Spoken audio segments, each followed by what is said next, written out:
사랑합니다. 모세는 요단강을 앞에 두고 가나안 땅을 정복하기를 이제 기다리고 있는 이스라엘 백성들에게 계속해서 말씀을 기록하며 전하고 있습니다. 그는 이스라엘 백성들에게 이렇게 말하고 있죠. 너가 오늘 이제 곧 너보다 강한 나라들, 강한 성읍들을 차지할 것이다.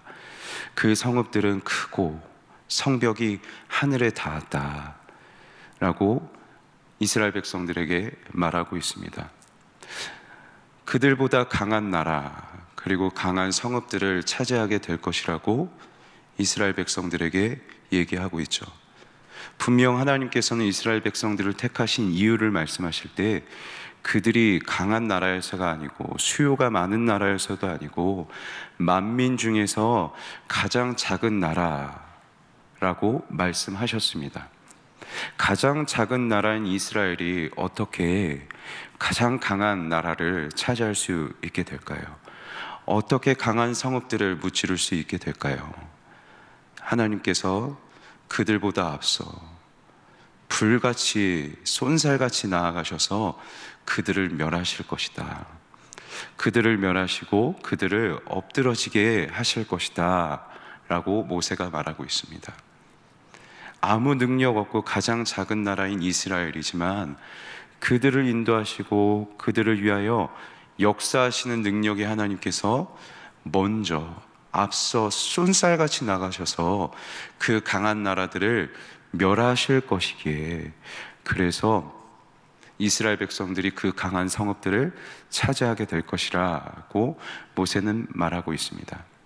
그런데 모세가 이 강한 성읍들을 표현할 때에 그 성읍이 크고 하늘에 닿았다라고 말할 때 이스라엘 백성들은 지난날 자신들이 벌였던 한 가지 과오를 기억해야만 했습니다.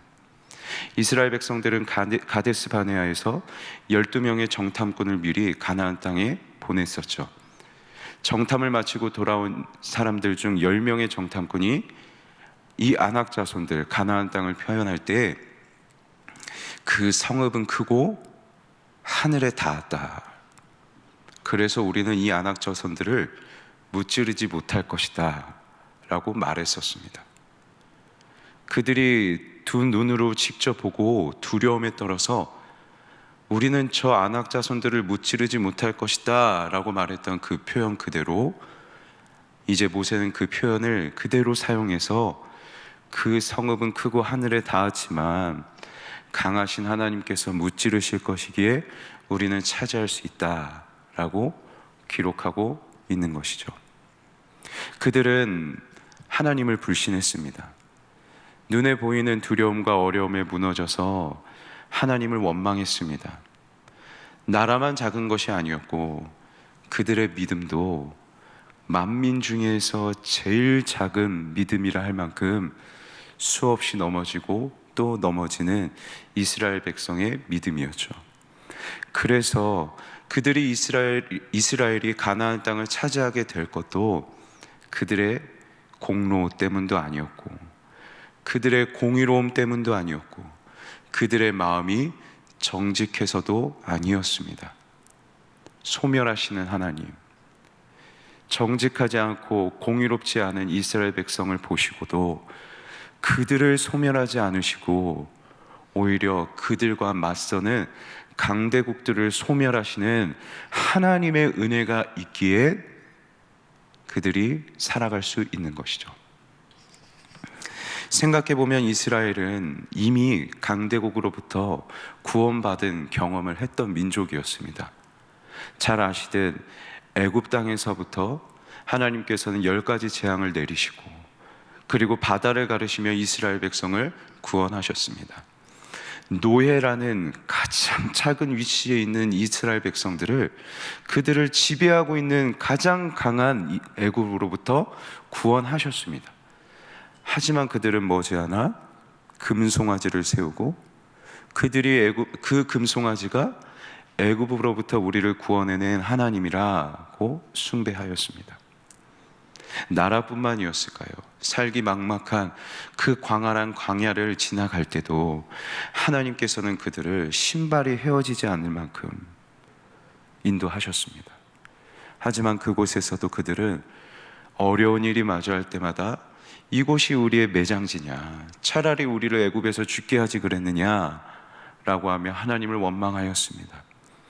말씀드린 것처럼 가데스 바네아에서는 우리는 저 땅을 정복하지 못할 것이다, 차라리 돌아가서 죽자 라고 하나님을 불평하였죠. 결국 이스라엘 백성들은 어려움을 마주할 때마다 끊임없이 하나님을 불평했습니다. 그들의 믿음은 끊임없이 무너졌습니다. 신앙이 무너지고 하나님을 원망하는 것은 이스라엘이 반복해왔던 역사이자 그들의 본성이었던 것이죠. 그래서 7절에서 이렇게 기록합니다. 애굽으로부터 나와서 여기 이르기까지 너희는 늘 여호와 하나님을 거역하였다.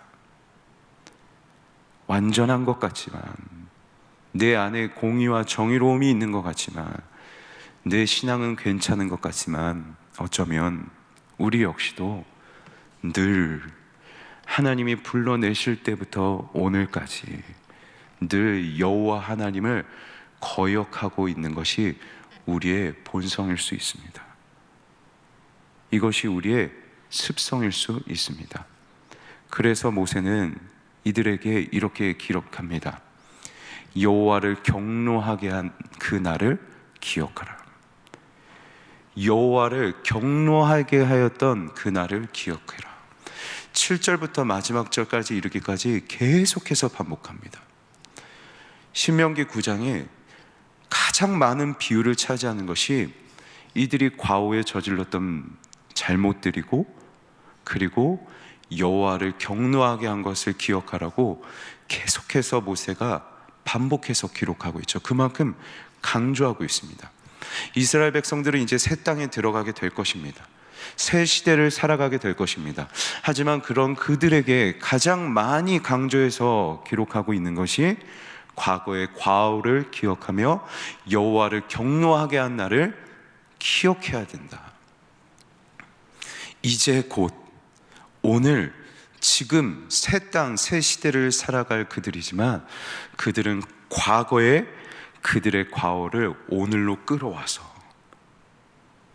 과거에 그들이 행했던 과오를 잊어버리는 것이 아니라 오늘로 날마다 끌고 와서 내가 얼마나 완악한 백성인지, 내가 얼마나 목이 곧은 전적으로 무능한 백성인지를 기억하며 살아야 했던 것이죠.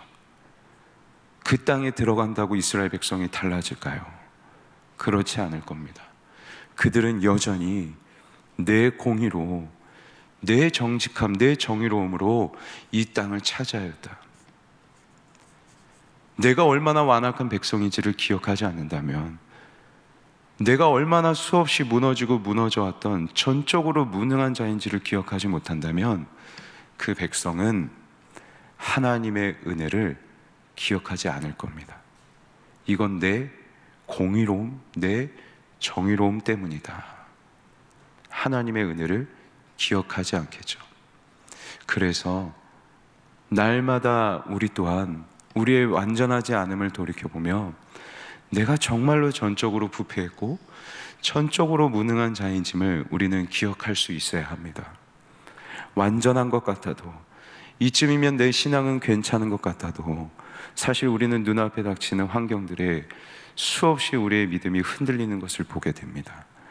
완전한 것 같지만 결코 완전하지 않은 무능함이 우리의 믿음에 수없이 발견됩니다. 그래서 하나님께서 너도 늘 나를 거역하고 있다 말씀하시면, 아닙니다 하나님이라고 자신 있게 말할 수 있는 사람은 우리 가운데 단 한 사람도 없을 겁니다. 기억하십시오. 우리는 쉽게 믿음이 흔들리는, 쉽게 하나님 말씀 앞에 넘어지는 전적으로 무능한 자들입니다. 이걸 기억해야 이런 무능한 나를 오늘도 또 앞으로도 살아가게 하시는 하나님의 그 능력의 이름을 기억합니다. 그 은혜를 깨닫습니다. 그래서 우리가 함께 찬양한 이 찬양의 가사처럼 나 주의 도움 받고자 주 예수님께 빕니다. 내 모습 이대로 주 받으옵소서. 날 위해 돌아가신 주 날 받아주소서. 내 무능한 모습 이대로 하나님 앞에 드리되 이런 나를 하나님의 형상으로 빚어가시며 이런 나를 살아가게 하실 그 예수님의 그 능력의 하나님의 이름을 구하겠죠. 나의 전적인 무능함을 깨닫고 그 무능함을 날마다 지금으로 가지고 와서 하나님, 오늘도 나는 넘어집니다. 하나님, 오늘도 나는 하나님 말씀을 지키지 못합니다. 오늘도 나는 실패하는 무능한 인생이지만 이런 나를 살아가게 하실 구원해 가시는 하나님을 의지합니다. 이것이 우리의 매일의 고백이 되면 좋겠습니다. 말씀을 맺겠습니다. 이스라엘은 이제 새 시대를 살아갑니다. 하지만 그것은 그들의 완전함 때문이 아니었습니다.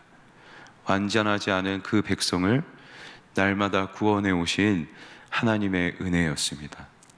그들은 이제 들어갈 새 땅에서 그 은혜를 기억하고 자신의 완전하지 않음을 돌이켜 봐야 했습니다.